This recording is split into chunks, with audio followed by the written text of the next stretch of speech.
Hi, everybody. It's Brady here. Just wanted to talk a little bit about the art I have on my walls. I got some awesome artwork from my family for Christmas. So I just wanted to show everybody all the art I have. Other than the art, I just have one small window in my office. So I wanted to show you guys something that I just do to make the office a little bit more lively for the guys, a little more encouraging. So first up, I have a painting by Van Gogh, River Over the Rhone, which was painted around 1888. And this was during the period of time where Van Gogh was having some mental health difficulties. It's like the famous Starry Night, just a little different in the south of France.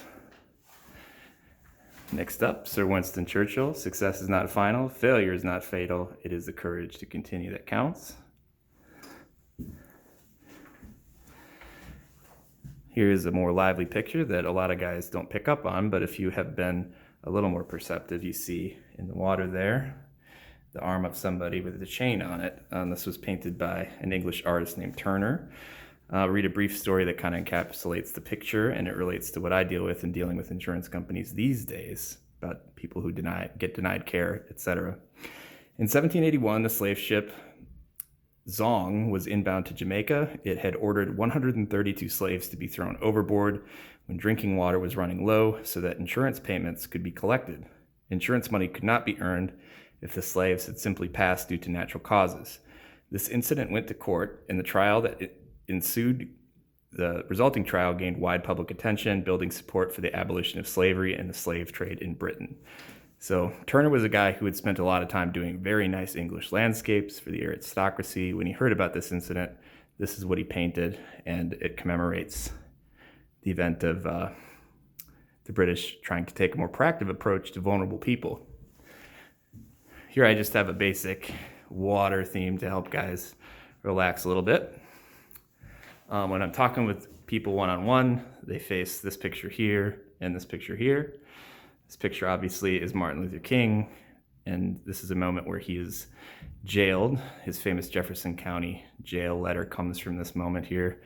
And I just look at it as how hopeful a human being can be, even though they're surrounded by a lot of darkness and a lot of cultural and social issues, and how they look forward and they look hopeful and they try to make change as peacefully as they can. Here's the picture by Rembrandt. It's the Sea of Galilee. The story here is about Jesus, who's the guy in the bottom there. You see him surrounded by his most faithful disciples, and a lot of the disciples are up trying to mend the sails. Of course, the sea is getting stormy, and shortly after this, he walks on water. But the idea is that even though the storms come and go in life, if you have faith and hang on to that sense of safety that things will work out, that's the most important thing sometimes. Here's a painting that my little brother Ben gave me, my redheaded little brother. It's by the artist Mark Rothko, who's one of my favorites. During the 1950s, in the age of conformity and black and white and a lot of consumerism, Rothko decided to go and teach art school for kids. And one of the things that he found was that painting is fun, and that art is fun, and that just basic colors can help evoke human emotion in a way that some of the classic paintings can't quite do. Here's a dream catcher that was made for me by one of my colleagues. It's very awesome. And there are some degrees that aren't terribly important.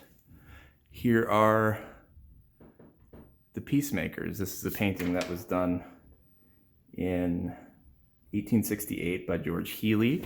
Abraham Lincoln, of course, there in the middle with a rainbow at his back, trying to put the Civil War behind the United States. To his right is Ulysses S. Grant, an alcoholic. And you see that he has a red shade behind him, and it kind of looks like he's trying to put the war, the red being violent, behind him, whereas Sherman, who is in the foreground, sort of dictating to Lincoln what he thinks needs to be done, has blood on his heels.